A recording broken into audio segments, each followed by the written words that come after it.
Hello, I'm Kurma and welcome. In this series, we're going to show you how to cook a wide variety of international vegetarian cuisine from over 30 countries.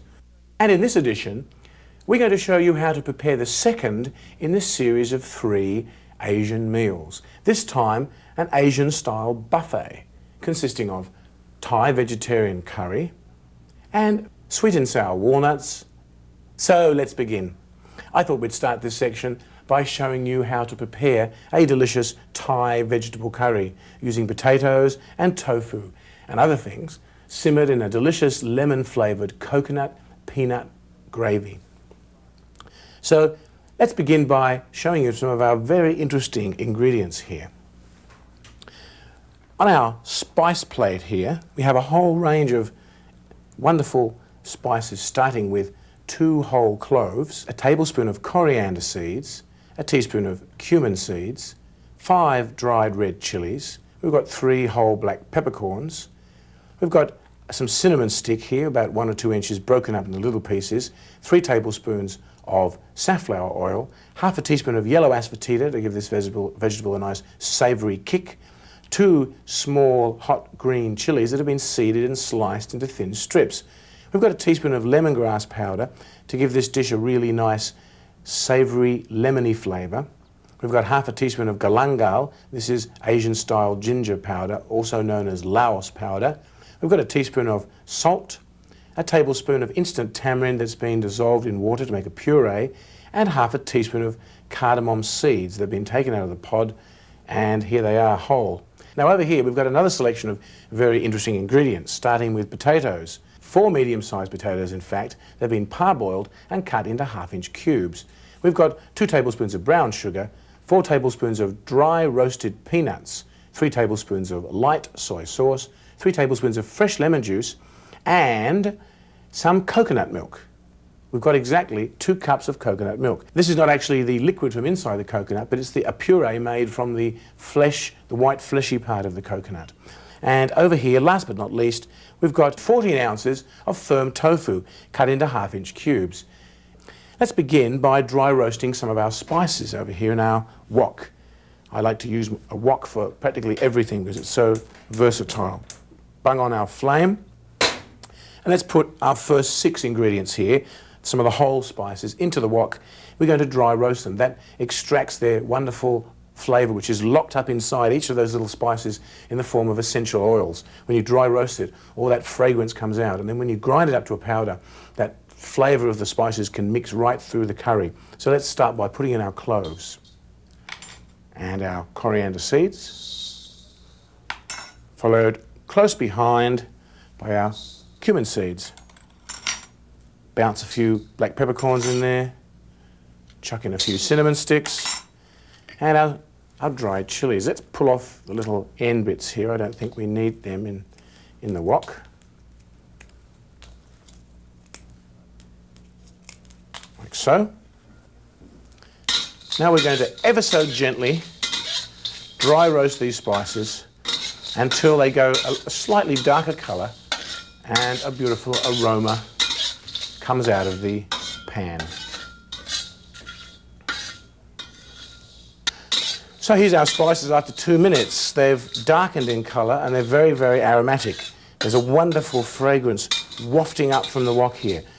A strong, spicy, sweet cinnamon flavour, a hot pepper and chilli combination, and a fragrance of cloves. So now it's time to take our spices out of our wok and dry roast them. So I'm going to get this piece of paper, put it down here, and take our spices and slide them onto our piece of paper like so,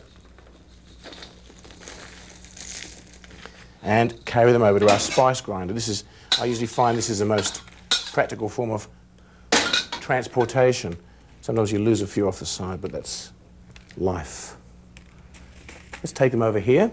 We have our wonderful spice grinder here, which you can purchase as a coffee grinder, but I don't drink coffee, so I use it for grinding spices. Let's pop them in, like so. Put on our little lid, give it a bit of a rev.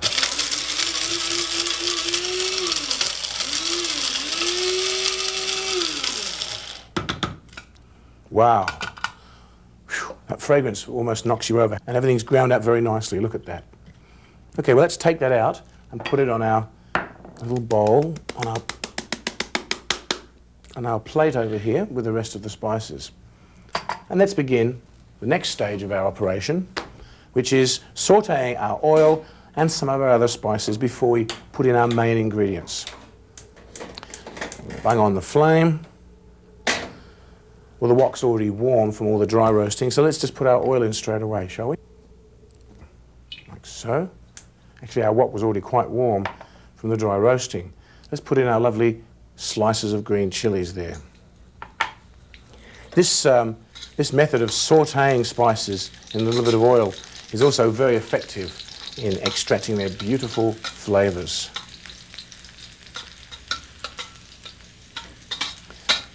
These green chili slices are also very decorative. We've gone to great pains in slicing these up, but it really makes the dish look very beautiful. Okay, let's add some asafoetida, that lovely pseudo onion flavour that asafoetida has. We've got lemongrass powder, and the aroma here is quite amazing. It wafts out of this wok when the lemongrass hits. Very amazing citrus flavour. And we've got our Indonesian ginger, laos or galangal, as it's sometimes called. And let's put in our dry roasted spices here now. Just submerge them in the oil for just a minute or two, or should I say a second or two. Let's add our salt and our coconut milk.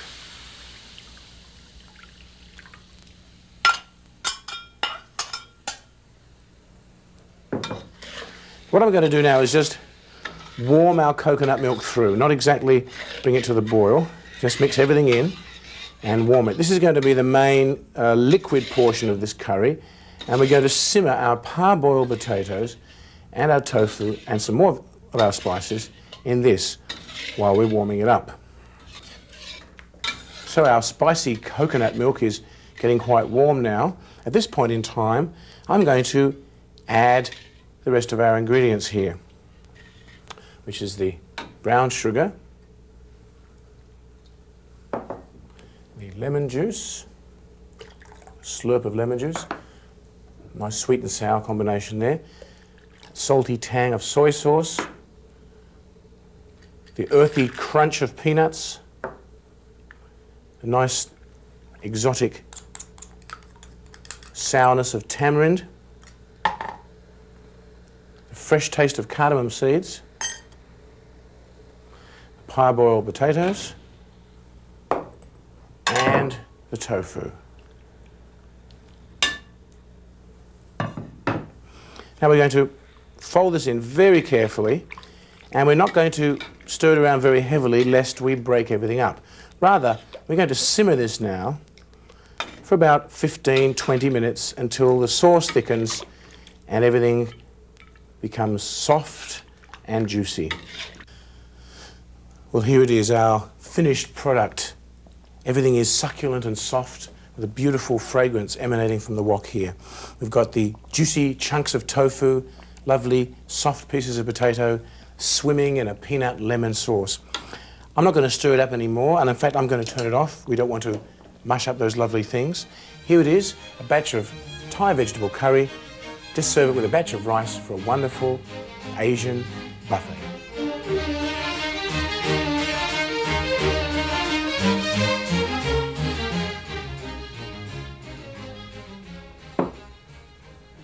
You know, people often ask me, what's your favourite recipe? And it's a very difficult question to answer indeed.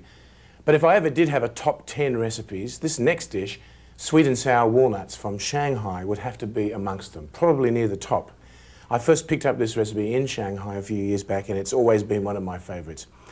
It's a very, very exotic combination of walnuts, which are going to be blanched, baked, and then dipped in batter and deep fried, and then they're smothered in a beautiful sweet and sour sauce with pineapple and sesame oil and little bits of green pepper and celery and green chilies, and it's really, really aromatic and delicious, so I thought I'd share it with you today. Let's have a look at some of the very exciting ingredients we've got for our Shanghai sweet and sour walnuts.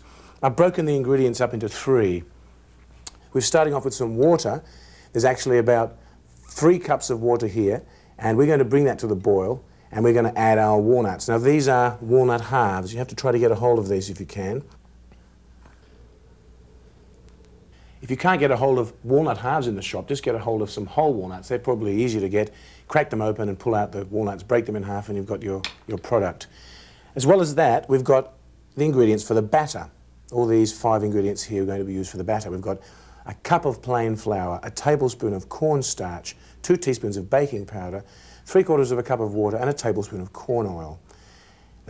The walnuts are going to be blanched and then dipped in this batter. And then for the sweet and sour sauce, all these ingredients are going to go in that. We've got 3 tablespoons of corn oil, 3/4 of a teaspoon of yellow asafoetida powder for a very nice pseudo garlic onion flavour. We've got 2 stalks of celery. These were peeled and finely chopped into little pieces. We've got 2 cups of ripe pineapple pieces, the riper the better. We had 3 small green bell peppers. These were chopped into little pieces. The seeds were removed also. I had 2 small green chilies, which I chopped up here. 2 teaspoons of salt, a tablespoon of brown sugar, 4 tablespoons of fresh lemon juice. This is part of this sweet and sour flavour, the brown sugar and the lemon juice. 4 tablespoons of tomato puree, fresh tomatoes that were peeled and blanched and chopped up very finely. Seeds are included. And we've got 4 tablespoons of a sweet soy sauce. And on our thickening paste tray, we've got 2 teaspoons of cornstarch, 2 tablespoons of water, and 2 teaspoons of Chinese sesame oil. I'd like to show you this Chinese sesame oil here. This is our bottle of Chinese sesame oil. I purchased this from our Asian goods store around the corner. This is a very, very high quality type of sesame oil made from roasted sesame seeds. It has a wonderful aromatic flavour which I always use in my Chinese cooking. So the first thing I'm going to do, I think, is to boil our water. Yes, it's actually, there's a few little steps here. I have to remember the order. Let's bring our water over to our pan. Pop it in. Turn on our flame to full. And while that's coming to the boil, that's what we're going to soak our walnuts in, by the way. I'm going to show you how to make the batter. So here's our ingredients for our batter. First of all, we've got our flour. And with our flour, we're going to add our corn flour, or cornstarch, as you like to call it. Either way, means the same thing. Actually, it's called cornstarch in the United States and corn flour in Europe and Australia, so it's a little confusing. Sometimes there are different names for different items. Mix those 3 things together in our bowl, and we're going to add our cold water to this.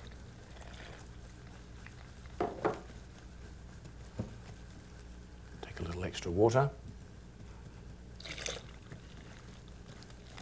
We just want to mix up a batter which is fairly thick to coat the little walnuts.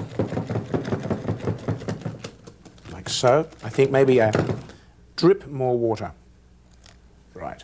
Like so. Well, there's a nice fluffy batter. What we're going to do now is leave this for about 15 minutes, and at that time it's going to aerate a little bit. But then we're going to add another special ingredient, the corn oil. When you add corn oil to batter, what happens is it makes anything you cook in that batter go very crisp. And then in this case it's very advantageous because those little walnuts, which we're going to dip in the batter and fry, we want them to have a nice crispy coating. When they go into the sweet and sour sauce, they'll stay crisp. So I'll be back in 15 minutes to put our corn oil in here. Meanwhile, we'll continue on, starting with putting our walnuts in our boiling water. What I've actually got to do here is just blanch them and then take them out after half an hour. So in they go, like so, and then immediately turn off the water. So now they just have to soak in the hot water for half an hour. Meanwhile, while the batter's sitting there patiently waiting and our walnuts are floating around there in the hot water, we're going to make our sweet and sour sauce. So let's put a nice flame underneath our wok here. Whoops, there's no flame underneath it. How silly of me. Well, we do these things we're all human beings, these cooks. It's actually nice to see that cooks are actually human and do make mistakes, even on cooking shows. Let's actually move our wok over here. This is probably a much better idea. And put on the flame. Like so. Right, we've got action. Okay, first thing that goes in is our corn oil. warming it up in our hot wok and sautéing our yellow asafoetida powder just for a second or two to get it aromatic. And our little dainty little chunks of celery. Lovely vegetable celery.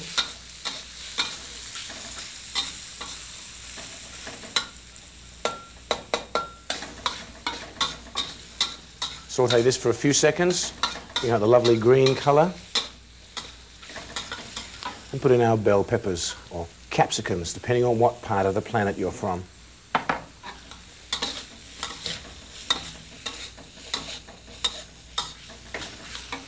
Green chilies, like so.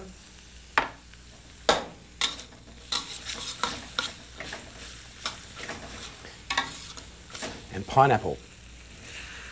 Lovely big golden chunks of fresh pineapple. Well, these pineapples and their little friends, green peppers, etc., are going to be sautéing in our wok for about 5, 7, 8 minutes, depending how long the pineapples take to soften up. While I'm doing that, I might continue on with our little episode here. First thing we're going to need to do is to bake our walnuts after they've been soaking. You've probably gathered that these haven't been soaking for half an hour, but what I have done is I have another batch of walnuts soaking over there on the other side of the bench, which I'll bring over. These ones have been soaking for half an hour. And so instead, we're going to continue on, expedite the whole cooking process by draining our walnuts that have been soaking previously for the correct amount of time, like so. So there's our, just going to shake our walnuts here a little bit, drain off all that extra juice, give them a good shake, put them in our little bowl here to drain so they're not sitting in their own juice. What we're going to do now is place our walnuts on a baking tray and put them in the oven. Where's my tray? Here it is, sitting on my shelf under the bench. This is our baking sheet. We're going to take our walnuts and bake them. What this does is to crisp them up wonderfully. So by the time they reach their batter, they're just exquisitely light and feathery and soft and crisp. They're really, really lovely. Actually, we'll just tip all of those on. Spread them all out a little bit. Now we're going to pop them in the oven to crisp them up. 120 Celsius, 250 Fahrenheit for about 20 minutes, and they should be done.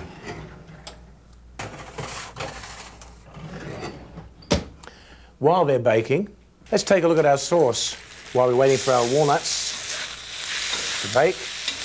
Well, this is looking almost ready, but not quite. Why don't you come back in 2 or 3 minutes and it should be ready to proceed on with our next step. Oh, you're back so soon. Well, as it happens, our pineapples, etc., are looking like they're pretty much ready to go. We're going to add our salt, our brown sugar, lemon juice, tomato puree and soy sauce right now. So since you're here, I thought we might as well commence. Salt goes in first, and next goes our sugar. Our lemon juice, tomato puree, and our sweet soy sauce, like so. Let's not waste a drop of this wonderful stuff. Now, we're not going to take this sauce any further in the cooking process. We're going to turn it off. There's one last ingredient, and that's the thickening paste, which we're going to mix up a little later. I'm going to add the thickening paste just at the end after I add the walnuts, or rather before I add the walnuts. But the first thing we're going to do now is move everything out the way, clear the decks, as they say, and we're going to continue on with our dish by frying our walnuts in the batter. So, excuse me, making a few noises here while I rearrange things. So, let's bring over our big vessel of oil and turn on the flame. Now, while that's warming up, let's go over to our batter. Now, this is our batter minus the oil. Now, you remember I explained to you before, the oil has to go in 15 minutes after it's mixed. That's a little less than 15 minutes. and then you have to leave it another 15 minutes. Well, we're not going to stand around and wait, of course. I'm sure you've got lots of things to do. So what I'm going to do is put this aside and bring on a batch of batter that I made before, which has been left for 15 minutes, the oil has been added, and it's been left another 15 minutes at least. It doesn't need to be added to be standing for 15 minutes afterwards, at least 15 minutes. And I'm going to add a little bit of extra water to this, just to bring it to the desired consistency. Sometimes when your batter sits, it thickens up a little. So, fluff it up again. Now we have to plunge our walnuts into our batter. Now you might say, but hang on, the walnuts are still baking. Yes, they are indeed. But I have a batch over here, underneath the bench, of walnuts that have been previously boiled, soaked, and baked. Have a close look at those crisp walnuts. Another thing that boiling and baking does to the walnuts is that it takes away all the bitterness from the nuts. Sometimes walnuts tend to be a bit bitter because there's a type of acid which is present in the nut, but when they're dealt with in that way, that bitterness goes away and they become nice and sweet. So what we're going to do now is to place all our walnuts in the batter, like so. Take out our whisk. Fold them in, like so.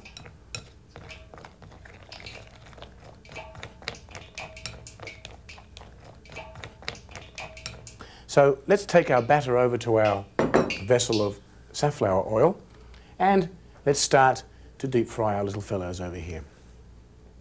It's very important now to make sure that you get all your walnuts in as quick as you can. And this way the first walnut isn't cooked before the last walnut goes in. You know what I mean?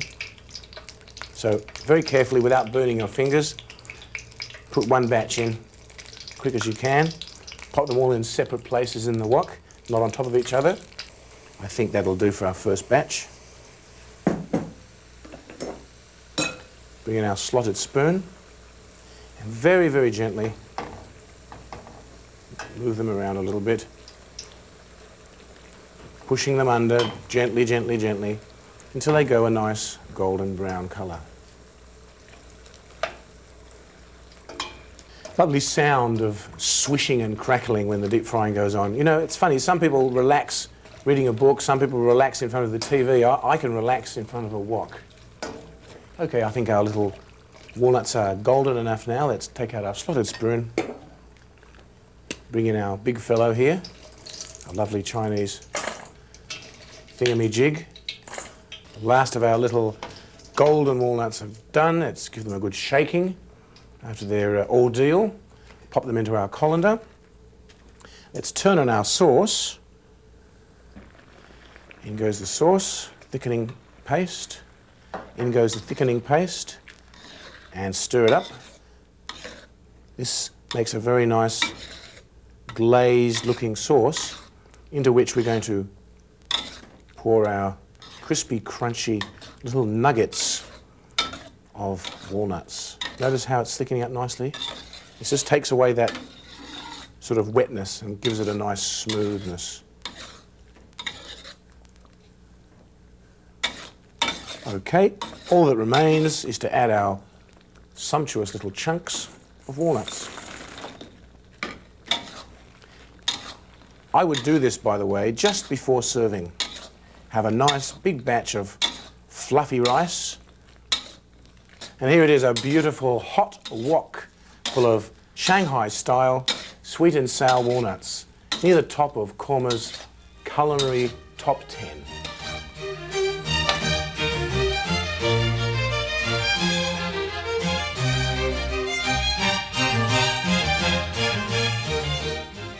Well, that's it for this edition of Cooking with Kurma. I do hope you'll enjoy preparing these dishes as much as I've enjoyed sharing them with you.